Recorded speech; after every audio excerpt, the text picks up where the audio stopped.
What's up, everybody? More tactics. Here we go. We're gonna start, and just whatever comes up, we're gonna do. All right. Uh, First thing to notice is the e6 pawn is weak, defended by the knight and the queen, attacked by both rooks. Off limits right away. However, let's see. The pawn is pinned because if the pawn were to recapture on f5, the queen would be taken. So let's see. I don't see any way to capitalize on that pin right away.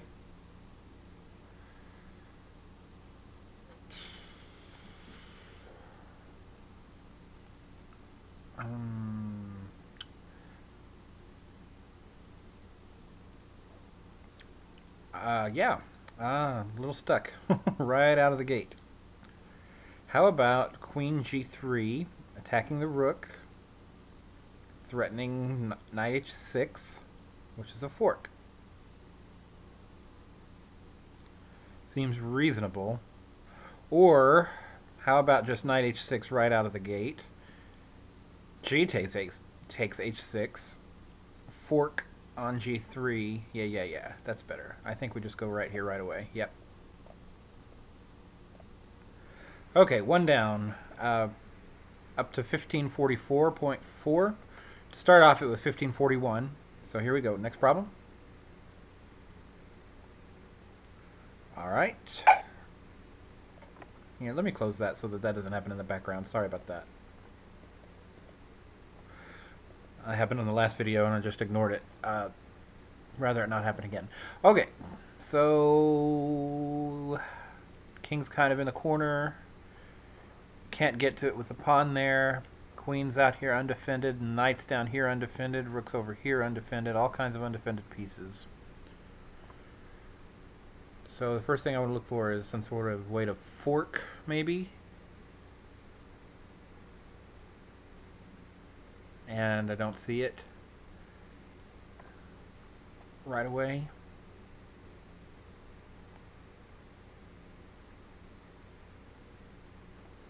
So what would knight c6 do? The queen would just move, and then would there be anything further?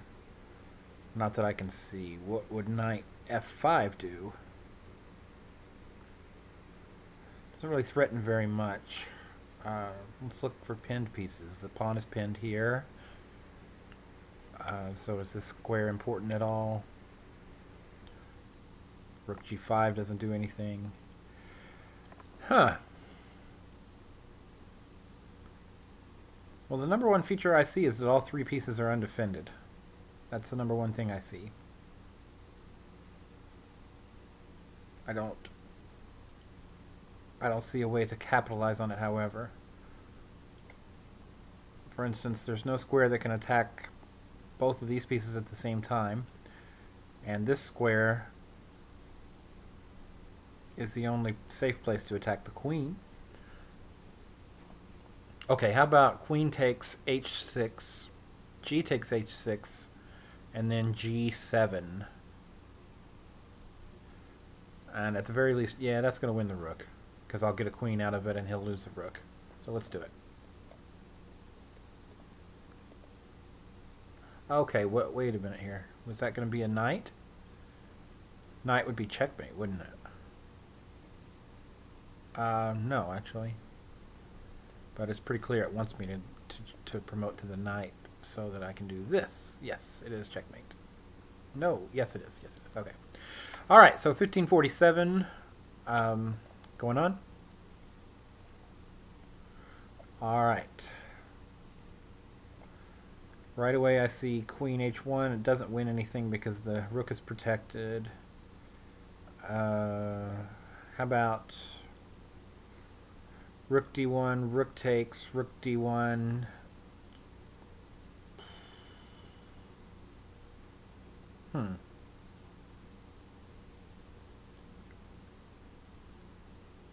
Rook d1, rook takes, rook d1 should win the queen at least. Because g2 is attacked here. Is there anything better than that? Queen h1, king h or king e2, rook d2, forcing to f3. Now f3 would be attacked. Is that mate?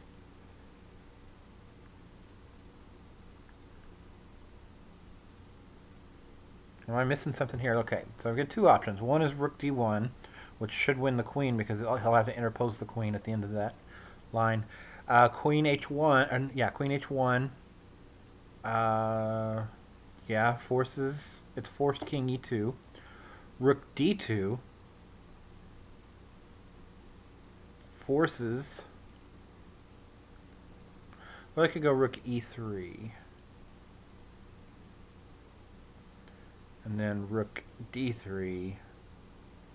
He just escapes to f4. I think so. So yeah, it's got to be rook d1 then. It says rook d1 was a good move, but not the first choice. So we'll try queen h1. Yeah? Alright, am I missing anything here? It should be queen d2. Yeah. So this line was right, but I don't see why right away.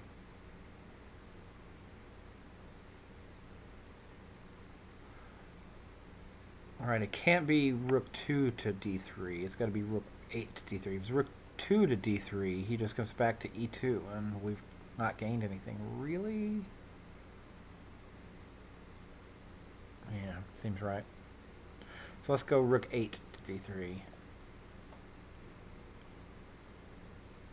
Oh, I see. It's mate here on f3. Okay, well, we got through it, even though we struggled a little bit. 1548.7. Going on? Okay, obviously g8 and g7 are attack squares. The passed pawn is going to be an issue. So queen g8, rook takes, and then h8 or h7 doesn't really do anything right away, does it? Could do rook takes g1, and then I'm sunk. So what about g7, h7 right now? h7. Oh, this is going to be ugly. I'm not going to like this problem. He's not threatening anything right away. I mean, there's no mate threats or anything, right? So something like h7 could work. h7,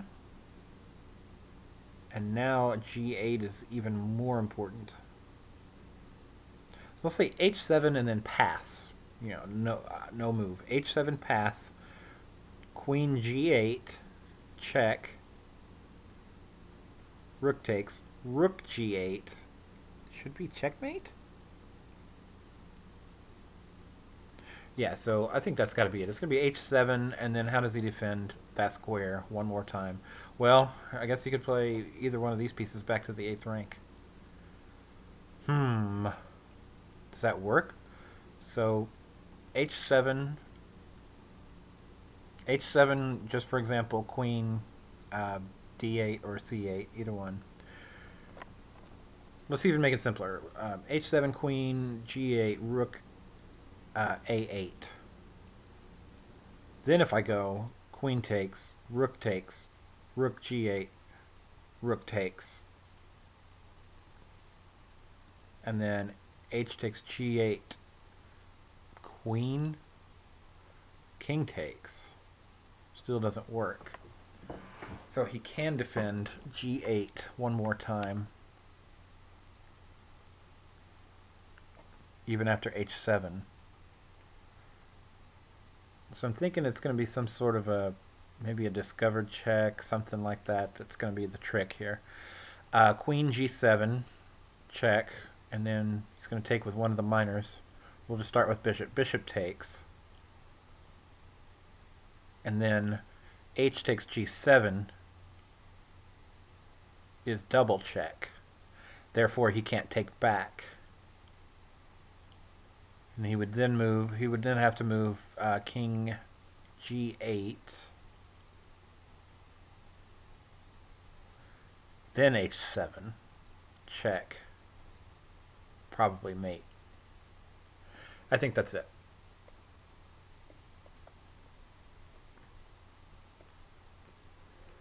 Right?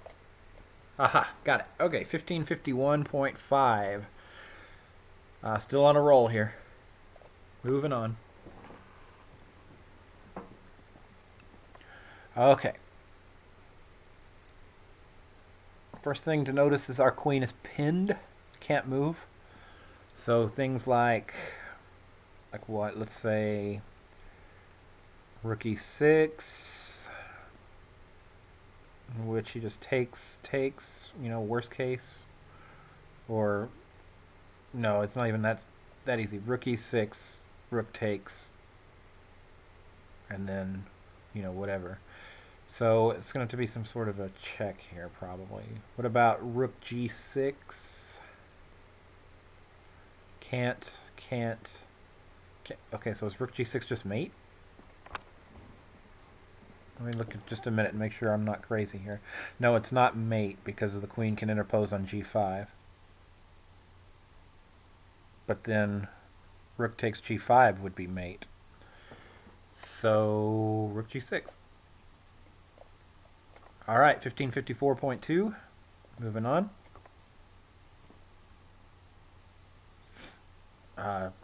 Queen e7 allows king c8, so no good there. Or is it?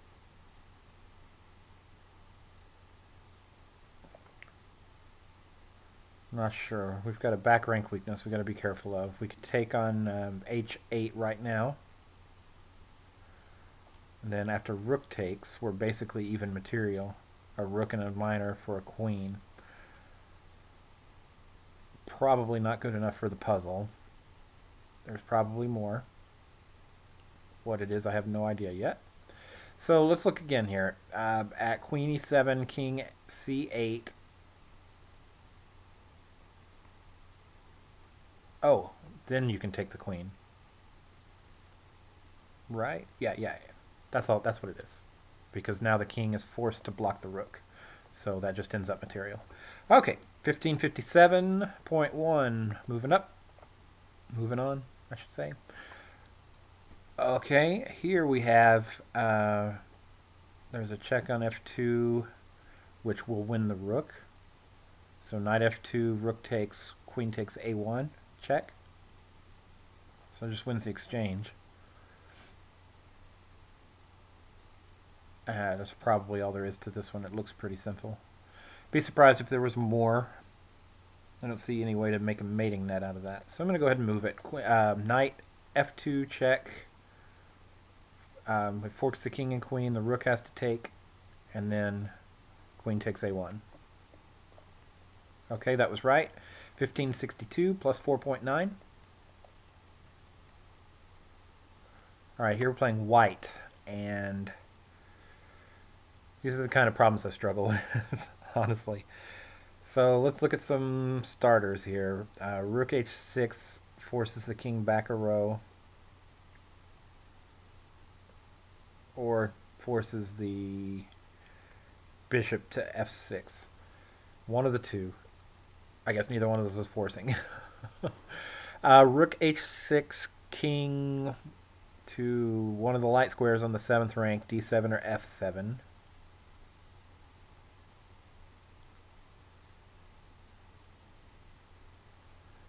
And, I'm not sure that's going to do any good right away.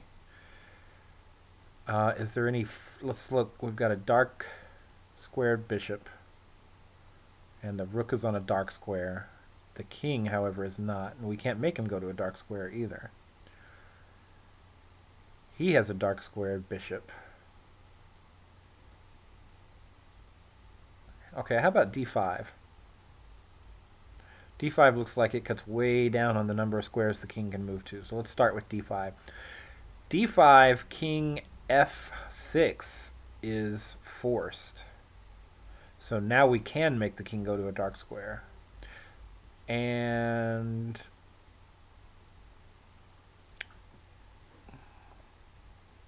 let's see, if he's on f6, the forking square is d4. That's where the two diagonals meet. So I can't get there in one move, but can I get there in two moves somehow? What about, okay, d4, bishop c3, check. Where does he move?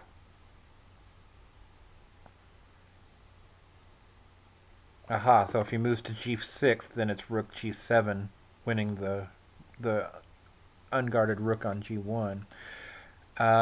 So here he is on f6 again. He still can't move up here, can't move here. He can move there, he can move here. Now if my bishop is here, it doesn't matter because it's still the same skewer. Okay, so what did I say was the first move? D4, d5, d5. And then bishop here, and then rook here, winning the rook. All right, 1563.7. Next problem. All right, it's black's turn. I see queen takes h2 right away. Is there anything better on the board than that? He can interpose the queen, but it gets taken, so no. Queen h2, king to, I guess queen f1 is forced. Queen h2, king f1, what?